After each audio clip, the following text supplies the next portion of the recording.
Hi folks! Do you love the Zelda games as much as I do? They are my passion, seriously. Even though I spent about 2 years just exploring and walking through the world in the previous Zelda. Yeah, it's possible. I swear. How much can I say about Tears of the Kingdom? A lot. But I'll try to keep it mostly spoiler free and focus on things that make this game so special to me. So, let's go! I hope you've played previous games. If not, no worries. The new storyline is quite similar. Princess Zelda is in trouble again, and Link has to rescue her and save Hyrule. That's all I really want to say about the plot. Of course, many details are new, but the idea remains the same. Honestly, the plot has never been what I truly cherish about Zelda. Let's look at my top favorite things. First, we have new maps, the depths and the sky. Both of them contain beautiful landscapes and a special vibe. The sky has floating islands, where the Zonai, a prehistoric civilization, once lived. There are various challenges, shrines and Zonai enemies. You can also find Zonai devices, Zonai machines with device dispensers that you can save for future use. But please, don't put Zonite in them, because you'll just get it back. These machines take Zonai charges or horns and other Zonai enemy parts. Don't forget to visit locations like the Mining Cave, Bottomless Cave and Pit Cave. Also, be sure to collect the Sandalian plant, which grows exclusively in the sky. Of course, the surface remains as before. It's similar to the previous game, but with new details that make it fresher and more diverse. For example, you'll come across open caves with monsters and fabulous mysterious creatures known as bubble frogs. They look funny. While you're exploring, you might notice rocks falling from the sky. I was really amazed when I saw one for the first time.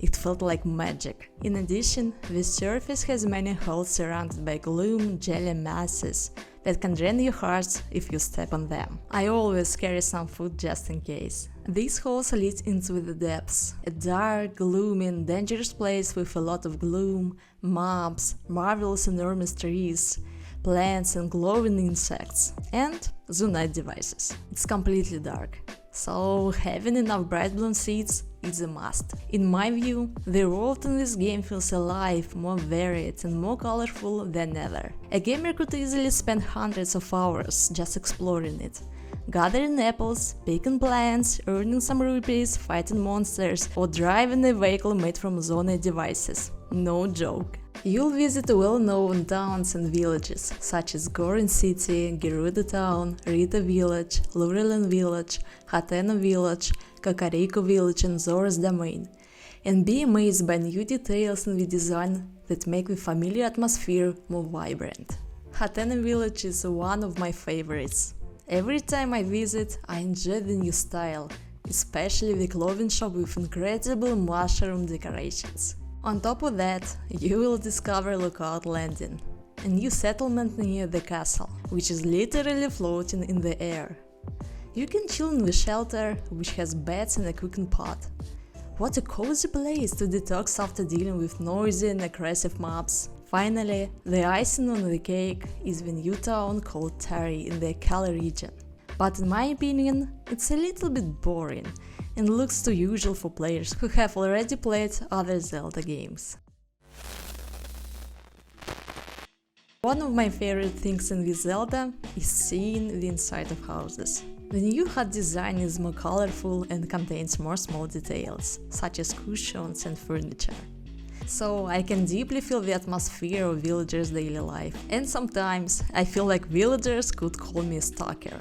By the way, now it's possible to jump into wells located near towns, villages and ruins, but sometimes it isn't so easy to get out of them. I'm not a big fan of jumping into wells. Most of the time, if there is no ladder, I have to travel back to the nearest shrine and start over or use the Ascent ability. If you've played or are playing in the game, let me know in the comments how many wells you explored. Alright, enough about wells. Let's get back to the land. During your exploration, you will visit stables as usual. They have familiar details. Beds, recipe posters on the walls, beetle, and so on. But you might be surprised to know that you have a chance to get pony points for staying there or registering the new horses, and then spend them on rewards. Yeah, business is booming. Also, they will hear some news about the Lucky Gazette in Tabantha Frontier. Yes, it's a legitimate company, which operates from an old stable. I heard that there was a strange situation regarding how the Gazette bought the building, but never mind. Inside, the old stable reminds me of an office with a long table, archives, and stacks of documents.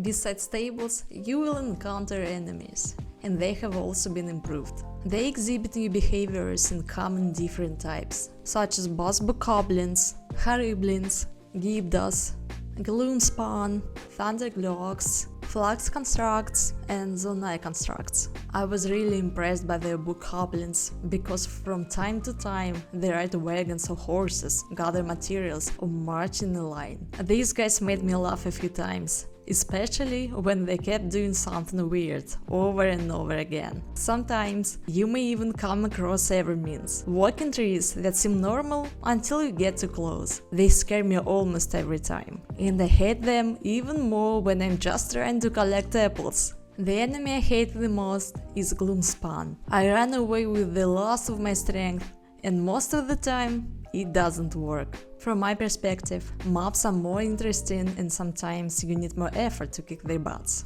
You can find many of them on each map. However, zone constructs are more common in the sky than anywhere else. You'll meet different soldiers, captains and more. In the depths, enemies are coated in gloom and can easily absorb your hearts if they successfully attack you. Sometimes, little frogs just jump at you and charge, especially if you throw bright bloom seeds, which attract them. Also, the Iga clan has a base with Zona devices there. I was shocked to find them, until Zona devices suddenly attacked me. But I was prepared, thanks to my stock of arrows and the fuse ability. You can combine any weapon, shield or arrow with almost anything. For example, you can attach a monster part like a bokoblin horn to an arrow, or even fuse a shield with a stone. That's my favorite combo. One day, I was lucky to get a heart-shaped stone after a fight with a stone tailors. I recommend doing your experiments with crafting.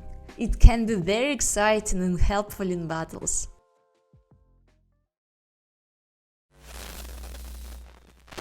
Ancient shrines and towers. You'll often visit these places. They have been completely redesigned without any signs of Sheikah, but the main functions remain the same. You need to explore the area by jumping into the sky from the tower. In the previous game, you just downloaded the map to your Sheikah slate. Challenges await you in the shrines. They will drive you crazy because of odd tasks. You should use Link's abilities to get through them. Ascend, Fuse, Recall, Alter Hand and Auto Build. The game will deal at you with Korok tasks, some of them typical, some new. Rock puzzles, target practice, tree stump puzzles and more. I have some experience that could be useful for new players. If you meet a Korok that lying down, don't pass by. It will ask for your help to bring it to its friend, who is located far away. If you help him, the Korok will even reward you with 2 Korok seeds, which are very useful for increasing Link's weapon inventory in the future. While you travel along the road, you'll meet Edison, who's trying to support a President Hassan sign in any weather. You could just help him by building a structure using Alter Hand and some boards nearby. You can do it whenever you meet Edison, but I don't. Oh, I have another one special detail that I like in this game. It's the recipe cookbook, where you can pick a recipe and take the required ingredients with just one click.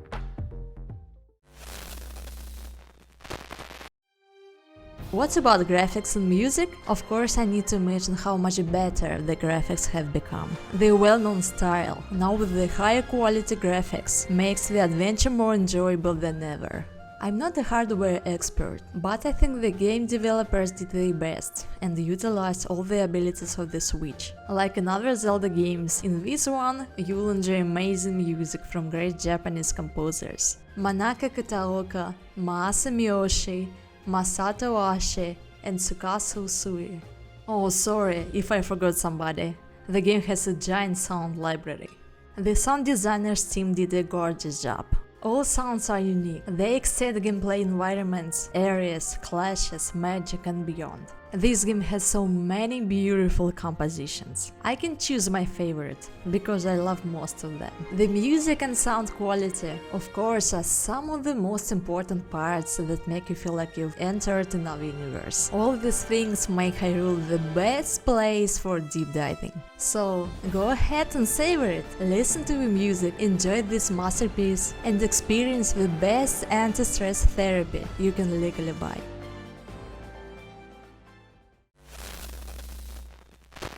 I could spend even more time for this video and make a lot of other ones. This Zelda has an almost countless number of details that I didn't mention today, but I think I've already presented almost that impressed me in Tears of the Kingdom. Of course, every gamer has their own favorite locations, activities, challenges and so on. If you're excited by this review, go away and explore this game, and I'm sure you will be on cloud 9. So, that's all. I'm off to test another one stuff. All the best and bye.